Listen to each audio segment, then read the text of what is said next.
hello everyone नोंथांमोनखौ mister बड' एडिशनाव बयखौबो बराय हरबाय नै गाइस लोगोफोरजों माने सोरगोफुरियाव फैलायबाय आरो अमा बेदर सावनानै एसे बियार लोंस्रोलाबायनो नै नोंथांमोना जायगासिनो आरो नायदो बोथोराबो थान्दाथार दिनै अखा हाहां ओइनै अर जरायबायानो लोगोफ्रा आयौ गुसुथार दैयाबो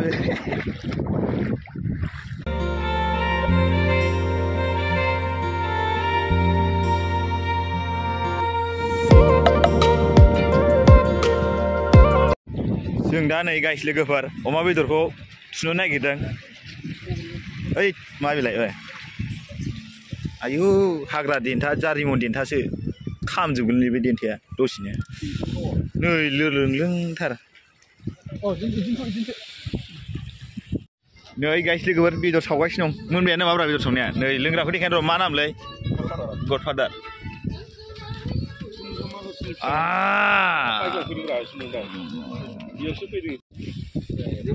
खामफ्ला मोनलायदों मेजेमा खामनाया आयौ बाराबो आयौ बाराबो खावब्ला सिब्लाथारलै बाला सिखा फिसाखौबो सोना लाबाय थानांगौब्रा आलुखौ बरा थुबले जेनदार खाबाय थासिनो बियो बनालै नोंथां गोथौ दुगैखादो अर सायखादो बिदिलाय दुगैदो सोर गामसा लाबोदों देला दुगैलाय सोरबा दुगैनो होनना फैदोंमोन नामा लैला बेबो दुगैमोन नामा खाव लाबोग्राय नै बेदर बोफ्लेगासिनो दं दुगैदो गाइस लोगोफोर नै लोंजेनहांबायानो नै अमा बेदर एसे मोनग्रोनायजों ओमफ्राय नै माखासेखौ नै एसे हांनानै दोनगासिनो दं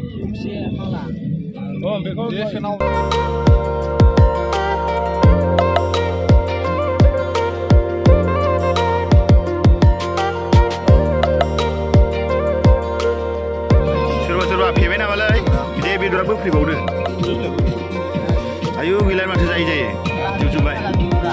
जा हालनागासिल'सै माला जोब थालखौ मोनलायलायासै गाइस लोगोफोर माबा लाबोदोंमोन 2 केजि लाबोदोंमोन आरो बेदरखौ आयौ खोनालारा आं रायलायनायखौ गाइस लोगोफोर लोंखांनि थाखाय मोसादो दे मोसादो दे मोसादो गाइस लोगोफोर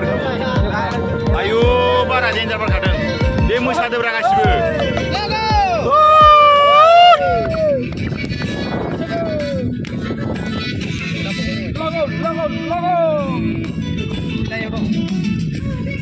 इसोर सानैया जाला दे खिन्थु नोगोर फेबाय नांलायबाय थायो ओमफ्राय सम इसोर सानैया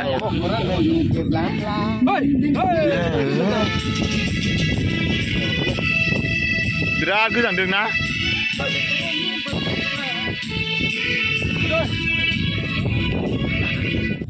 गाइस लोगोफोर जों दा पार्टि जानाय जायगानिफ्राय दोरोलांसै आरो गाइस लोगोफोर ना गामि फारसे आयौ दैया गुसुथार आरो ना गाइस लोगोफोर ओमफ्राय सोरगोफुरि जायगा होनो ना बेखौ गाइस लोगोफोर माने गामियासो सोरगोफुरि दै गाइस लोगोफोर बै बे मानसि सासे दंना ओइनै हासुदोंना बेखौ बेनि सिदा गामि मोनसे दं आरो ना सोरगोफुरि होननाय गामि ओमफ्राय बे एरियाखौनो सोरगोफुरि होनजोब्बाय आरो गासिखौबो ओमफ्राय बे आसामानो गोलैजोबो ओमफ्राय ससे आरो 500 मिटार थांबावबाथाय अरुणाचल हाबो आरो गाइस लोगोफोर अरुणाचल हाबो आरो माने अरुणाचल बर्डारानो होनजाबाय आरो guys Arunachal border Assam border आरो गाइस लोगोफोर दा नै बाइक दं आरो ना गाइस लोगोफोर ओमफ्राय जों दा थांबाय थानोसै आरो गाइस लोगोफोर नै मोसाबावबाय लोगोफ्रा दा जों थांबाय थानोसै आंथ' लास्ट इन्ट्र' होनाय बायदियानो जाखाबाय लोगोफोर नोंथांमोना साबस्क्राइब खालामल' शेयार खालामल' लाइक खालामल' हाजासे गोसोबायदि आरो भिडिअखौ मोजां मोनाखैबा नोंथांमोना जायखिजाया कमेन्टआव जावसिलाबाय गोसोबायदि शेयार खालाम आरो गोसोबायदि मा खालामबानो जाबाय जायखिजाया जों नै दा थांबाय थानोसै मोसादो बोथोरा बिराद गाज्रि ना गोजांबाय दा अखा हाहां जादों दा नै दाबो हाथाराखै हाहां जादों जों बेयाव खमायाबो 1.5 घन्टासो जाबाय होनबाबो अखाया हाद्रायासै आरो ना ओमफ्राय नै आरो दासो अखाया थाइफ्रिबावबाय नै फ्रिनो मबाइलाव ना डिसप्लेयाव सिजोब्बाय ओमफ्राय केमेरायाव सिबा नुगौमोन नोंथांमोना केमेरायाव नांस्लाबाखै खोमा नांदों खोमालै फुगारनांगोन थ' आग बारायदो गाइस लोगोफोर नोंथांमोना गामि एरियाखौ नायलांदो ओरैनो ससेनो सोरगोफुरि खाथिनि गामि आरो ना गाइस लोगोफोर बियो माबा गोलैयो डिस्ट्रिक्टआ सनितपुर डिस्ट्रिक्ट ओमफ्राय एरियाया दिखियाजुलि गोलैयो आरो गाइस लोगोफोर जों दहाय दै जिङाव माबा लोंदोंमोन ना बे दै अरुणाचल खाथियावमोन नामाथाय बर्डार आरो ना गाइस लोगोफोर ओमफ्राय बिनि सोनाबा माबा गोलैबाय दिखियाजुलि एरिया गोलैबाय ओमफ्राय सानजानाया बेलसि एरिया आरो गाइस लोगोफोर दा नैबे सनितपुर एरिया दिखियाजुलि आरो दा जों थांबाय थानोसै ससे देखायलांबाय थानोसै नै न'फोरखौ नायदो नै न'फोरा मोजां मोजांबावसो ओमफ्राय बे जरावबो बिराद मोजां जाजोब्बाय सुबिदा जाजोब्बाय कारेन्टबो फैजोब्बाय नै गाइस लोगोफोर नै देनां लासैनो बिसिम फाखा लामाफोर जाबा बिराद बरिया जागोन आरो पिकनिक स्पट सोरगोफुरि खालामजागोन आरो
बिदिनो जानांगौ दा